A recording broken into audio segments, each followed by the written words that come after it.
Hey guys, it's Steve Zalunardo here. I'm with my previous coach, Linda Ferguson with NLP Canada. She's, if I tell you how much breakthroughs I've had during her programs and her tutelage over the year and a half, how long has it been? More than that. More than that now, Yeah. 2.5. 2 burnouts, 2 mental burnouts, a few patching up work you had to do for sure. So how you been, Linda? It's been what, a couple months? Yeah, it's kind of amazing. We're always changing things up here. Most definitely. Always changing, always looking for, the next idea that'll help people like you just make a little bit of a leap. Absolutely. And I had many leaps with Linda. I mean, we've basically mapped out.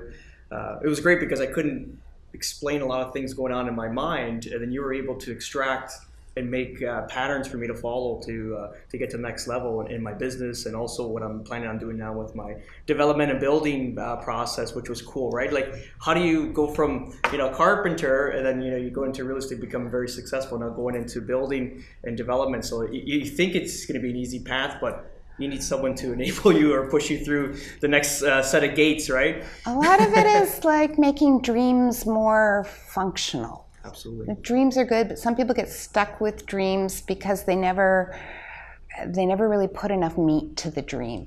But as you keep pushing those dreams out ahead of you and you have some tools for putting some meat on the dreams, then it's really a pull, and then it's hard not to make progress. Absolutely. I left here so many times confused, and I go home, I'd be talking to my wife on the way home and be like, I don't know, I'm just so bloody confused. Everyone seems like they're getting it. And I remember I would talk to you in the morning because everything's transparent with me, right? And you're like, you're getting it, trust me, your mind's processing in different ways, so it's going to metabolize it a little bit different than other people, and then you're going to just get it, which ultimately look at all the changes you've made. 100%, yeah. A lot of it is, do you have the commitment to learn? Because learning is confusion. Yes. Learning is letting in new information. It feels unfamiliar. It doesn't feel good right away. There's a lot of new research that says the more you struggle, the more you learn. Yes. That you got to really fight with it, and that the people sitting there making pretty color notes, it's kind of in one ear and out the other. So what we work on here is that if you're fully engaged, you're committed to the process, then the learning happens. And I believe that not just because I read it in books, because I watch people step away and all of a sudden there's this amazing flurry of activity. Absolutely. And I was telling you earlier, just before we set on the camera, so you've given me these nice sharp tools, and I've took them out of the shed. Now I'm going to go out and damage them and use them until they're worn, then come back and get a little And Steve, I was doing a course this week. I had 2 people in the course that did their master practitioner training at NLP Canada before I started. Really? And they're still coming back for a tune-up. That's incredible. Yeah. So we're a little bit unusual in the world. I can't think of anywhere where you get to come back and connect with people that make you more innovative, more resourceful, and then you just go and you work, you hit your goals, and when you the next set of dreams, we're still here. It's true, and even dealing with you was trust. Like, that was main important between myself, because I'm gonna like test the waters and see how much I can trust you. So ultimately trust, and then encouragement. But you had a plan. You don't reveal the plan, but it seems like it always worked. It's it's amazing how you can kind of like tap into someone's mind, in the sense, right? More like a structure than a plan, right? Okay, fair enough. Right? Yeah. So you frame up the building first. Yeah. And foundation first. If you've got it all framed up though, then you know where you're going, and you know kind of where you are in relationship to where you're going. The person who just comes in to do one of the trades maybe doesn't see the whole thing. For sure. So that's my real estate metaphor. So you're basically bird's eye view, and you can kind of... basically, yeah. You can kind of see what's going on. And it's all based on how the equipment works, how it works being a human being. Yeah, knowing, not your mind particularly, but how the mind-brain works and how it works in high performers.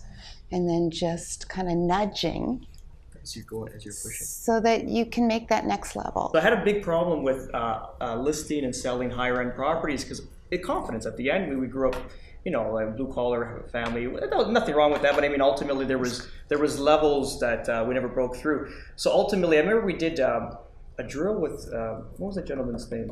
Cody. Mm-hmm. Cody, yeah, and it was something that was we created a choice point, and then we had to this choice point was something of that you feared or you wanted to break through. So I remember we were doing this drill across the street at the park here in Queens Park, and it was pretty cool because have you ever played Mario Kart? Yeah. It's just transparent cubes with the question mark. So that's how I pictured the choice point as. So I mean, I remember walking through it, and even walking through this invisible, non-existent thing, there was resistance going through this choice point. And anyways, so we went through this drill. Imagine, ironic, 6-7 days later, I get a call, $2.5 million, my first $2 million listing or $2.5 million listing. And when I went on the presentation, just full confidence. I remember he wanted to show me all the upgrades. I literally almost grabbed him, put him down. You're gonna sit there. I took off my jacket, rolled up my sleeves. I said, okay, this is before you influence me in the value of your house. I got to show you the true value today. Then we'll add the upgrades later. And we went through step by step. And ultimately, I got the listing because I showed power. The other agents were going in and just giving him whatever he wanted. Just please, just sign the contract. I want this listing. They were showing desperation, but I went in there, took control, and I give that the way I performed that day to that drill that I learned in your program with Cody in the park. So pretty cool, right? Your brain is a supercomputer. People, that's the human condition. We have the conscious mind that we're aware of. Sure. But we all have a brain. You can call it the unconscious mind. It sounds all woohoo. But the brain is a supercomputer. It is processing, and it is so fast. And when you give it the instruction, wow, this is the thing I want you to bring all of that superpower to bear on. Sure. You can blast through things really fast, but then you have to, it's a skill. You got to do it a lot of times because now how many, high. Yeah, it doesn't matter anymore, right? Now it's a development, so. Now it's a development, so you're going to go another layer. You're going to talk to people with more zeros. Yeah, we were already doing that in the process the last month, and everyone you meet are, 8 or 9 figures, so which is pretty cool. It's different league of real estate, which we'd like to enter in the next 4 years, right? So just sitting in yourself with your strengths and your goal, but also your dream, right? A dream with some meat, but that dream has that emotional pull. Sometimes goal is kind of a cold word or a word that's given to you by other people. Sure. But having it's not long lasting either. No, right? So you get that big sustaining pull, and with that power, you can do anything. So what else do you have planned for NLP Canada? What's the expansion plan? I know you finally moved into this new beautiful room from your original office. This room has been amazing. Yeah. Because how long have you been in the room now? It'll be a year. August 1st. August 1st, okay, cool. And the important thing about this room was to have a place that felt like a clubhouse or a community place. Yeah. Because I don't want to specialize. I don't want to teach real estate professionals or sales professionals or coaches. I want interesting people committed to moving forward to be able to meet other interesting people committed, so we get that cross-pollination where everybody grows. And you need a little bit of physical space to make that happen. Sure. So over the last year, we've done a lot more work weekdays. We've done a lot more short programs. This week I ran a program on a Monday, and more people came to that than came to the evening version. So we're starting to kind of get more woven into how people think about their success, and that understanding that having connections with other people who are in different fields, have different ideas, but have the same belief in that I can get congruent, trust myself, right? Yeah. And feel confident and be relaxed and healthy, and also, not instead of, also get the highest possible results on whatever baseline I'm working on. But I think that's the message that we really want to get out there and spread and get into a little bit more people's working lives, is that I think in working life particularly, people are used to sacrificing being satisfied for being paid. And I don't think they're even satisfied getting that. That's so 20th century. Our 21st century has to be. Many people making a lot of money and they're so miserable. Yeah. They get paid because they think that to get paid, you have to be miserable. Yeah. But you don't. They hate every morning. Right? They get up and they make a lot of money and they despise it. So. You still like meeting people and selling? And I love it. Yeah. This year's probably been the most fun I've ever had in real estate. And there's a few reasons for that. Number one, the market is not, it's a market you have to work. So if you like what you do, you're very passionate, you're not just based on commission structure, you're just more getting your clients what they want and hard work behind it, it's a brilliant market. Like we're up to 22, 23 transactions for the year. It's and we're selling, like our listings are selling for top dollar and ultimately we're buying for great deals. So and when you see a property you want to invest in, yes, your development side. Sure.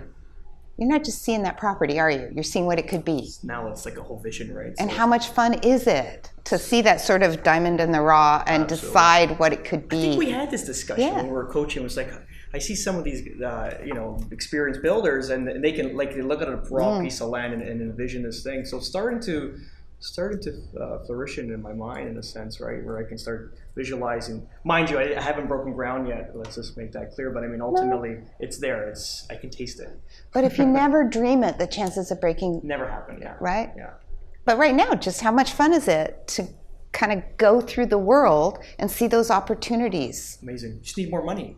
Yeah, well, you'll get more money. Yeah, I need it. Yeah. Money's something you can make more of. Time, you're kind of stuck with. For sure. Yeah. Yeah. And if you don't have attitude, you're not going any of those places.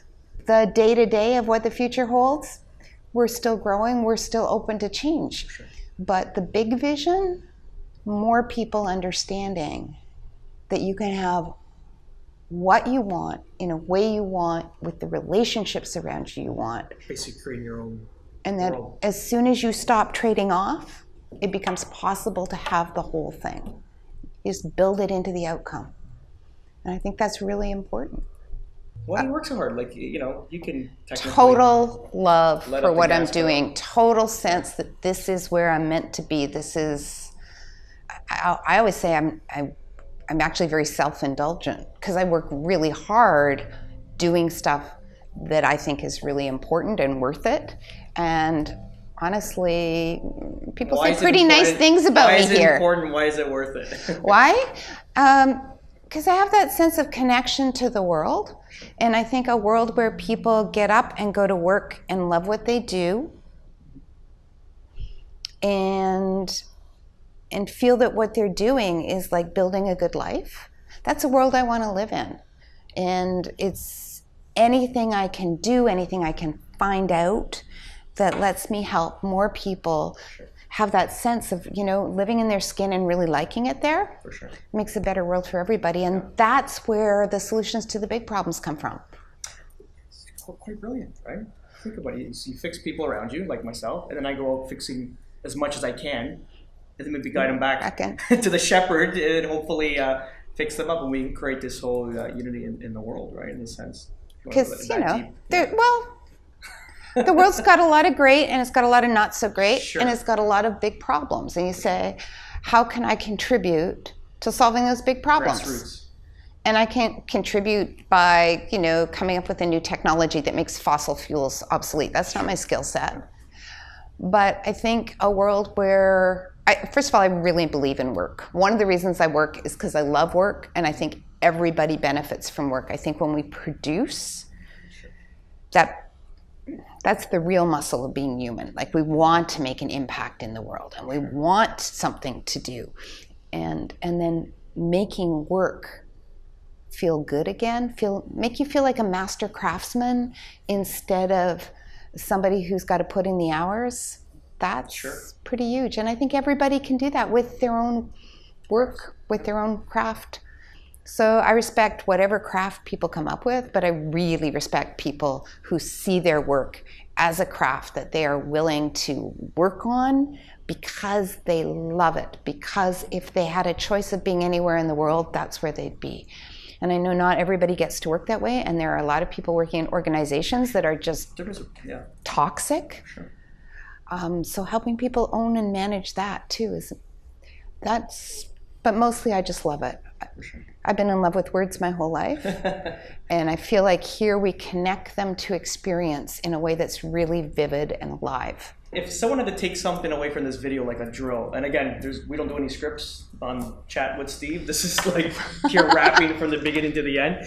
So, like, could you give someone like a drill? Best drill in the world? Pay attention to a living human being. Turn off all the devices just for a minute. I love my devices. Mm-hmm. You're an Apple but person like myself. But just, I love my devices. I'm Sure. not anti any of it, but social media is not a connection. Get out to a park, get under trees. All of that stuff sounds woohoo. It's not. It is about being in your body, waking up your senses, which are where opportunities come from, right? Because your senses are alive. Sure. And so find a place that works for you. Get out and then look around and identify the person who has the energy or the focus or the physical capacity you want to have, and just pay attention to how it works. And it makes you feel like the world is full of models of possibility, and that's going to perk you up and draw you in more than anything. So that's my one thing that everybody has access to, and you could take away from this. For sure. Maybe they can go on your website or check NLPcanada.com. You do podcasts. There's podcasts. There's blogs if you're a reader instead of a listener, or if you only have 2 minutes. There's a Facebook page for NLP Canada that has, I think, more than 80 short videos, like 3 minutes. Lots of them are exercises. Sure. So there's lots and lots of ways to get just that little tweak of insight, or that one thing you can do right now that makes a difference. Okay, great, guys. Thanks for listening and watching. And if you guys want to email or get a hold of Linda, you can definitely go to her website, or you can direct message myself. I'll forward all the messages to Linda. Check her out. She's amazing. She's definitely made a great impact in my life, and she'll be part of it for the time that I'll be on this earth, right, Linda? That's my commitment too. I think we should sign off with a high five, because this is how we do it in NLP. And thanks so much, guys. Have a great day.